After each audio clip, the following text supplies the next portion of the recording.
Hey there. Hello. Okay, having done that, are we ready? Yes, we are ready. Where do we begin? I was doing it already, but go ahead. Oh! Okay. Good evening. I do enjoy watching you drum. Listening to you drum. You are such a producer and a director. I It's just incredible. just love it. You Love it all. produce me and direct me in ways that I know not of.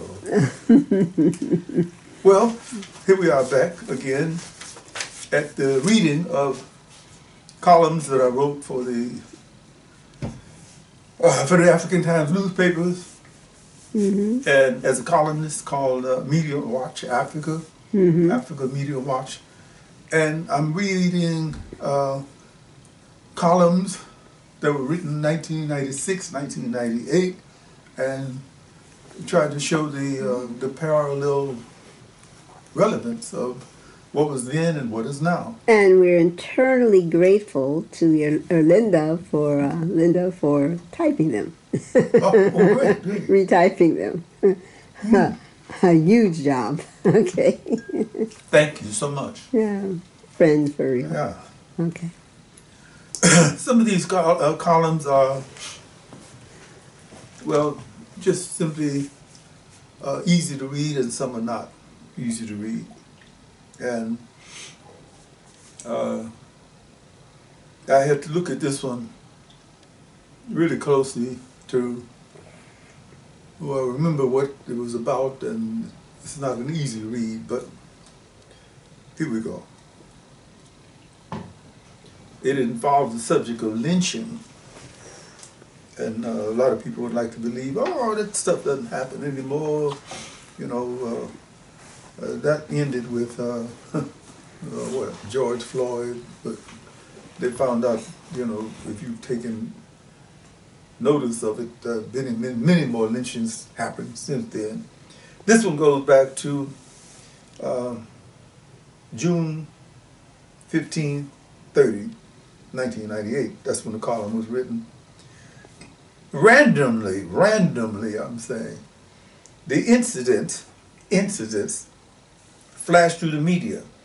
Churches burned, African-American teenagers targeted by the cigarette liquor cartels. In some way, I think about these kind of events as being lynchings. You know, when you entice young black people to drink beer that's stronger than scotch, and let me go on. African-American teenagers targeted by the cigarette liquor cartels. An Ethiopian man has had his head bashed in by skinheads up in Oregon. An African-American is doused with kerosene, fried alive, and beheaded in Virginia. A black teenager is hung in Alabama. A Haitian immigrant is brutally sodomized with the handle of a toilet plunger in a New York police station. An African-American citizen is tasered and beaten by policemen like a beast without a soul. Los Angeles, as a result, hosts a riot that runs into the millions. A young girl is murdered over a dispute about a container of orange juice. His video, the killer gets a slap on the wrist almost. The Sunjadu murder.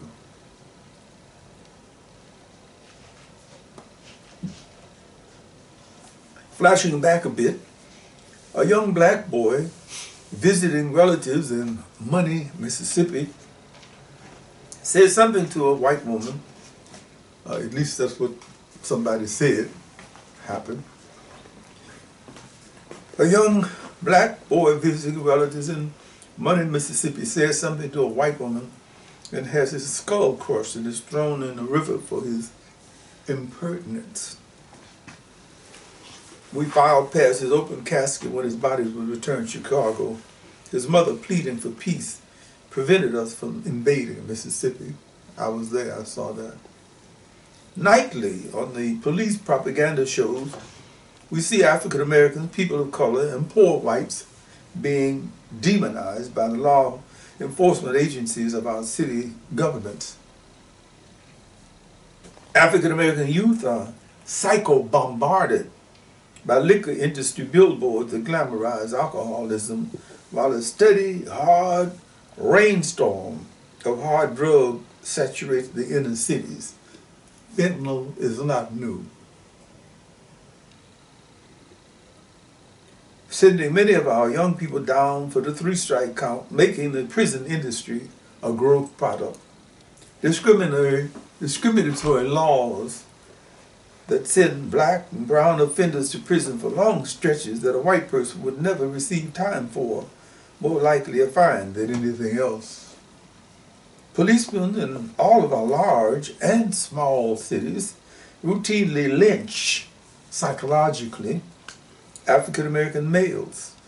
Witnessed the situation in Los Angeles where a recently elected assemblyman was stopped, DWB, driving while black, and before him there was Wesley Snipes, Will Smith, Jamal Wilkes, Joe Morgan, who knows else, how many others. Guns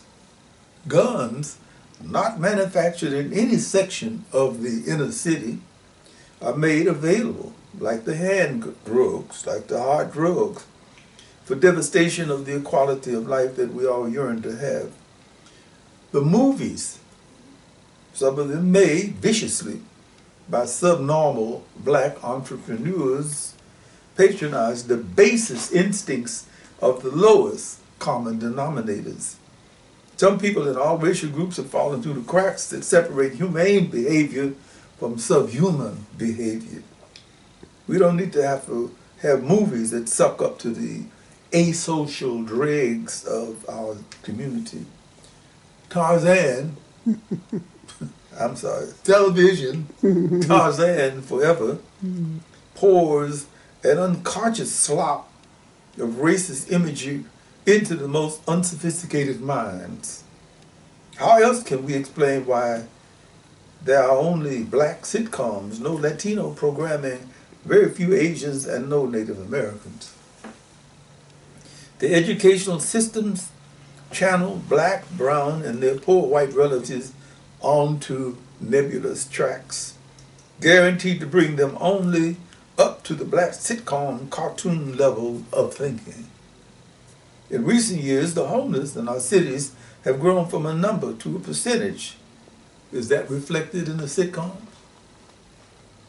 In certain circles, because the stock market is bellowing, this is considered the best time. In other circles, this is not considered the best of times. Japanese survivors of a flawed wartime hate move are granted compensation for the indignities they suffered. African American appeals for compensation for the hundreds of years of unpaid slave labor are shunted off to the side. A man is beaten, chained by the ankles to the back of a truck, and dragged to shreds. It doesn't take a Johnny Cartran to prove that justice is not alive and well in the land of the free and the home, in the land of the brave and the home of the free. There is work to be done. I see. I know. When I looked at that, I thought, I would like to be able to say that this is something that happened, but it is not just something that happened. It is something that is still happening. And if we're not careful, it could get worse. It depends on how you define what is lynching. In some ways, I think of book banning as lynching. Well, I'm saying it can get worse. It could get worse. If at the end of the year, it could get worse. Wow. I don't think we need to have a secret code here. Mm-hmm. I believe that you're saying that the fascists who is not running for the nomination of the Republican Party would be the one to make it worse. So, having said that, let me end this with it. This website, www.ol'Hawkins.com.